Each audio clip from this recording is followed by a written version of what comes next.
guys, welcome to welcome back to my channel. Today is a bittersweet day because today we will be reviewing the final part of the reunion of Ready to Love, which closes out the season in its entirety. So without further ado, let's get into all the messiness for one last time.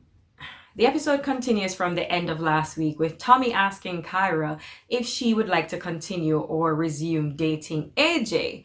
So Kyra actually says that's not her focus right now because the things that she needs from a committed relationship, they aren't there with AJ. So he has been twice rejected. I think it's fair to say he should just go about his business and she should just go about her business. And hey, at least she was nicer to him than he was to Alexis. Next, Tommy introduced Troy and we saw a bit of his reel, and his reel was cringy to say the least. It was filled with kisses and trips, and that's basically the summary of Troy. So after his reel was finished showing, Tommy asked him what was up with that? Why were you doing that? Troy said, well, I didn't really have a lot of time to get to know everyone, and I guess that was just his way of kind of getting right in there to see who liked him and who didn't like him. So he also said that, that's not how I behave on a regular basis. That's not his regular style. Here goes Amber that just wouldn't let anything pass. But you said that was your signature style in the video that we just saw. And also, why did you feel like it was okay to do that? And then Tommy asked her, what did it make you uncomfortable? Because apparently she and Troy actually had a connection, which she lost interest after seeing how he responded with the kisses and the offering of trips. She was just all up in his gravy and he looked a bit uncomfortable, but compared to the Troy that we know during this season, he was far more subdued. He apologized for his behavior and that led to the introduction of Andrea. Honestly, there wasn't much to Andrea's reel. Her reel basically showed her obsessing over her cat Egypt the entire time. And so they made light of it. And in the end, Tommy asked her, what did she learn from the process about herself? And she just said that she learned that she could stand to be a bit more assertive, a bit more open, because everyone kept saying she seemed a bit closed off. And at the end of the day, she and Christian now have a date. And so Tommy just wished them the best. So those were the first couple of people, and then now we get into the meat of the matter because the next reel we see is Kyra and Jason. From the reel that was showed, we can definitely see that Jason loved him some Kyra. Their shift is almost I don't know, it just seems so left and right, so black and white, because just seeing it played over in front of our faces, in the beginning, they were so lovey-dovey, there were lots of kisses, lots of giggles, and he just really seemed to like her. And then there was that shift to Liz shown in the reel. So Tommy asked him what was the cause for that change. So Jason basically said, in a nutshell, I'm going to sum it up because he went on for a minute, that the real thing for him was after the tennis date that they had, he said that was the end of the line for him because after that date, they had deliberation. So him asking her to make a decision at that point and she was still unable to make up her mind, that's what caused the shift for him. Because as far as he could see, that was the end of the process because after he needed to make a decision. And the way he says it was, I wasn't going to give her something that she wasn't prepared to give me. And since she was unable to make up her mind and at the same time I was having a strong connection with Liz over here, he was just like, I just decided to go with the person who was giving me what I was giving them. And that was basically his explanation. So naturally, Tommy then asked Kyra, well, how did you feel about that? And Kyra just said that I believe that my honesty and vulnerability was not a safe space with Jason. That's what she learned from the process afterwards. Because even though she was unable to make up her mind, as far as she tells it, that was her truth at the time. And she almost made it sound like he was weaponizing his relationship with Liz because she did say he did tell her that if you don't, come to a decision soon, well, I'm gonna pursue this relationship with Liz. So as far as she tells it, it seems like he was using Liz to kind of force her to make a decision as when he wanted an answer. And for her, she just didn't think that was fair. Jason came back with the shots to fire because Jason says, look, Kyra, you're calculating, you're a good speaker, you're smart, you're intelligent, all of that. But when it comes on to communicating and being transparent about emotions, there's nothing there. I don't get anything from you. So why are you mad when I make my decision? Why are you mad when I choose somebody else? Kyra started to get very agitated. Her voice increased, and she was just like, because, throughout all this time, you've been telling me about honesty and transparency, and I didn't get that from you because I had not made up my mind yet. So as far as she sees it, she was being honest, and the situation is different from her side. Whereas he's saying that he made up his mind and he was just asking her those questions out of curiosity. He just wanted to know because it seemed like she didn't have any direction. So she's just like, if that was the case, then why weren't you honest with me that you had made a decision? So that way, they could have just gone their separate ways instead of making it seem like they still had something going and then just switching up on her so quickly. Tommy was like, look, y'all are going around in circles, and so just let's move on. These two, in my opinion, have a lot of passion just from the way that they were speaking and the fact that Jason is so agitated and he's like, oh, I'm so over this in the break. They have way too much passion between them for nothing to be going on. So something is going on there that we are not a part of.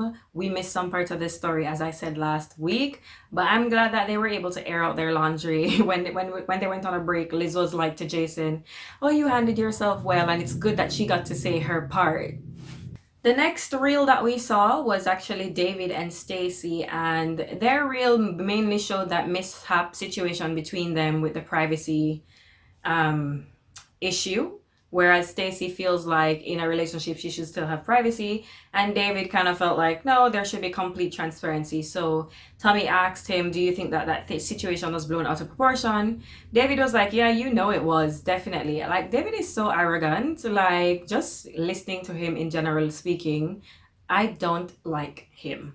Anyway, they were able to talk it out, hear each other's viewpoints, and David claims that in the context of what he was speaking about, he meant in marriage, that there should be open, full disclosure, and Stacey feels like regardless, the relationship leading up to it, she should have some privacy, and it's up to her to decide, or even in marriage, if she wants to have full disclosure.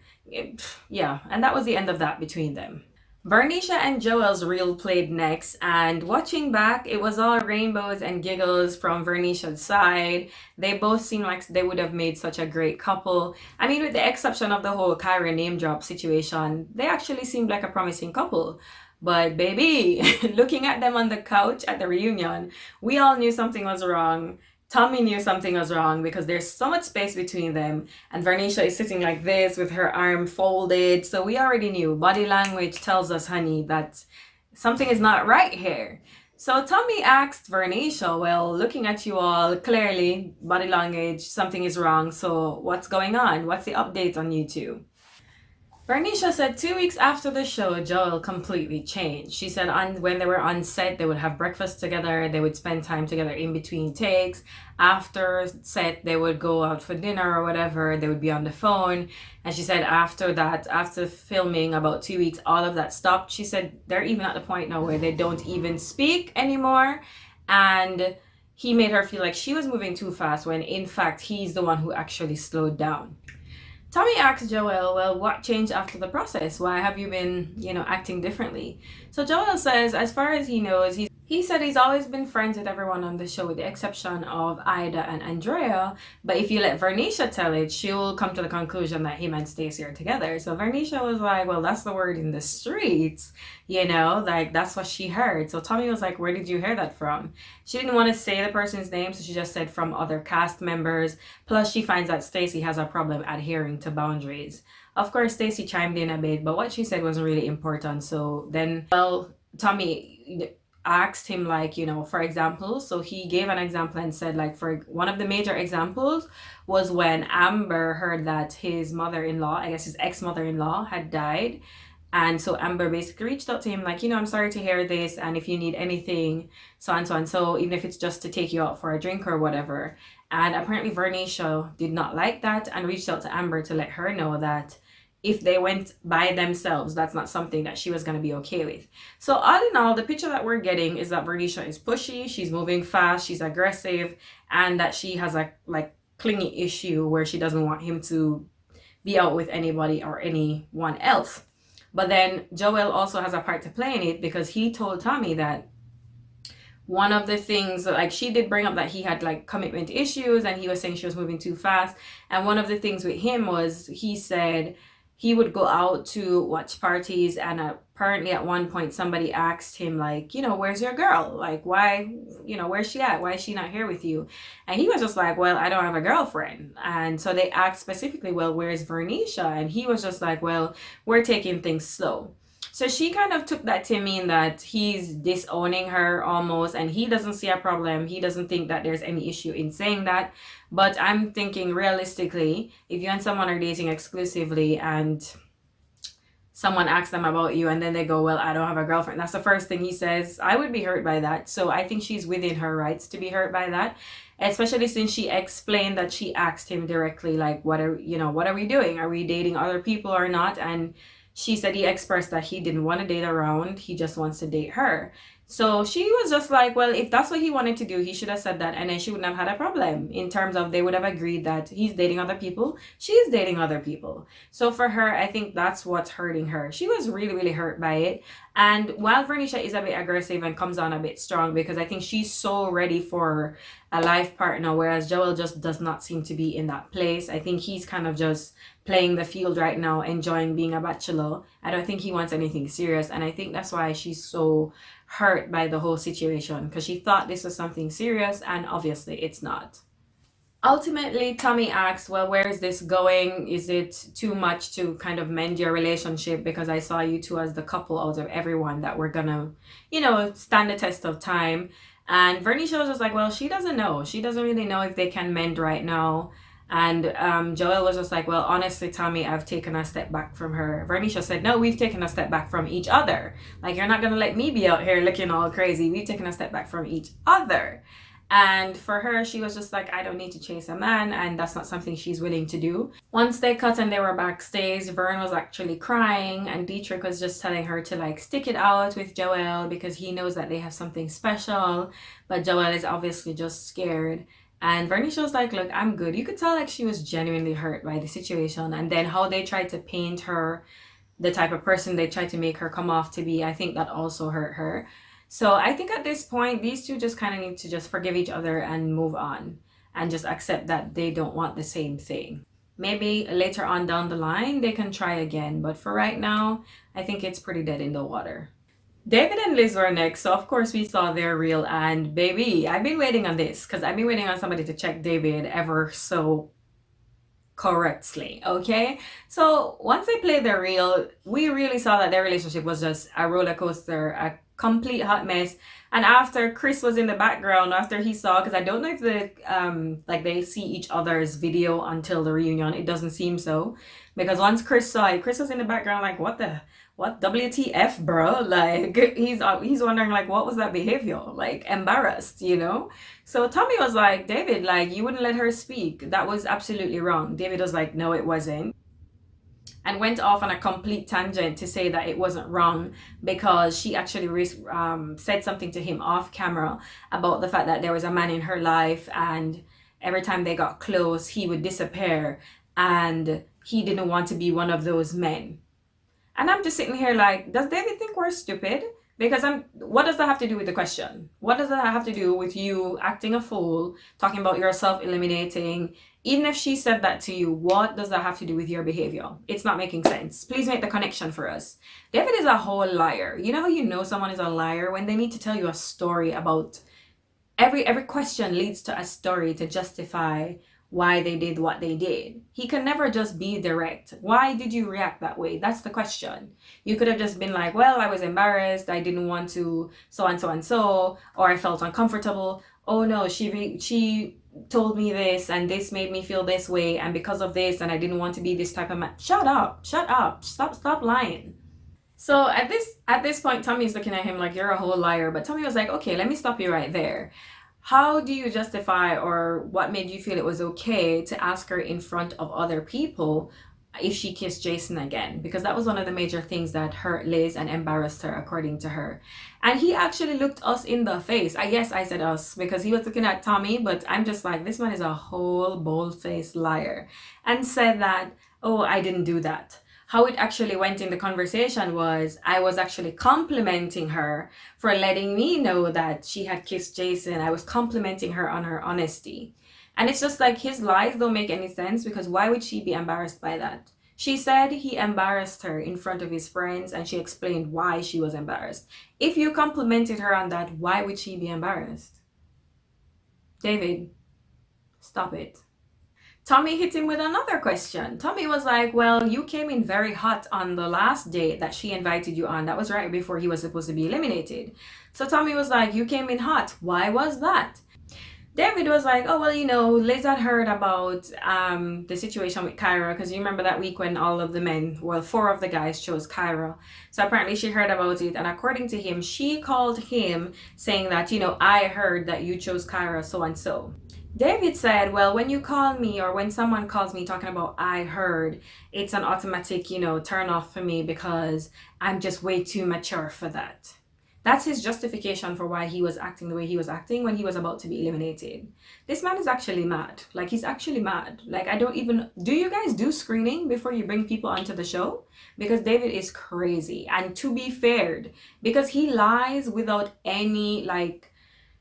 I don't know, no, like actual conscience of like, let me lie within the means of what could be the truth. He's completely okay with like exorbitant lies that just don't even make any kind of sense. He also added that Liz was also moving way faster than him, so the best thing he could have done for the both of them was excuse himself from the process so that she could have a fair chance to find love. Just rubbish. Stop it. You are not that self-sacrificing, so no, sir. Do not paint yourself as this wonderful, majestic knight in shining armor. That you are not. So then Tommy says to him, well, tell me something. You were perfectly fine when you were to send home Stacey. You were perfectly fine when you were supposed to send home Andrea. But when it came time for you to be sent home, you couldn't take it. Whereas they handled it like they womaned up and dealt with it, and you just couldn't take it. David completely swerved that and was like, well, I want to apologize to Liz if I truly hurt her feelings, because yada yada, that was not my intention, blah blah blah. And if I'm so glad that I took myself out of the course because it meant that you could have found love. Just this fake, just despicable. David is a manipulator, and not even so much as just a manipulator, but an avid liar. Someone who lies without any recourse for what is actual reality. He is to be feared.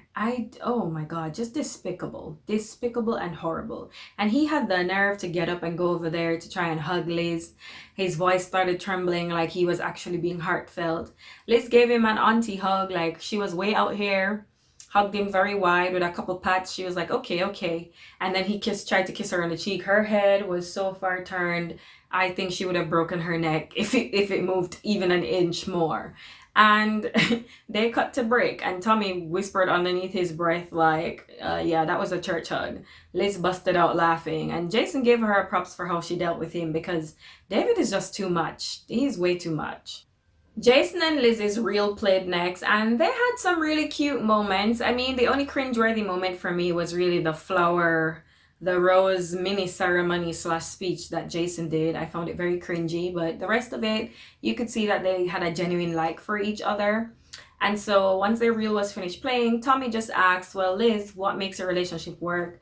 And Liz is elated. She's like, oh, it's the honesty, it's the communication, it's the fact that he's spiritually grounded. You know how Liz is by this point. Jason actually said for them, it's the fact that Liz makes herself available to be pursued. Like, he feels like, I guess, the man in the situation. He's able to pursue her, and she's able to receive it positively and reciprocate.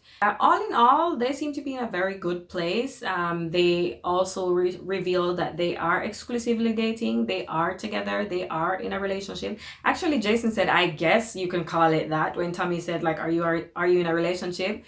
So even though they're together now, I feel like Jason is definitely giving vibes like he's still not ready for a commitment, because there was a point when they wrapped up and Tommy mentioned marriage.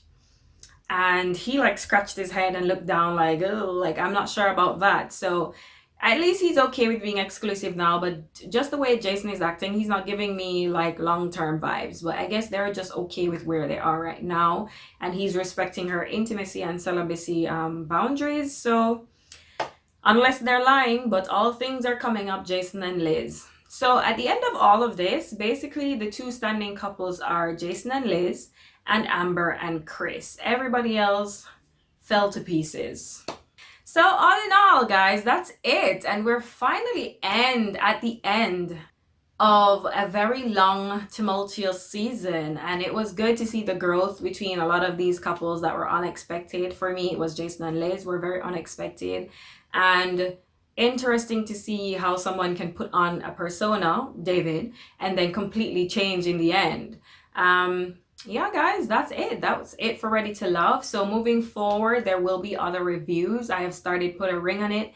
I will put out episode 2 review tomorrow, but starting next week, I will put out episode 3 review on Saturdays instead, now that Ready to Love is done.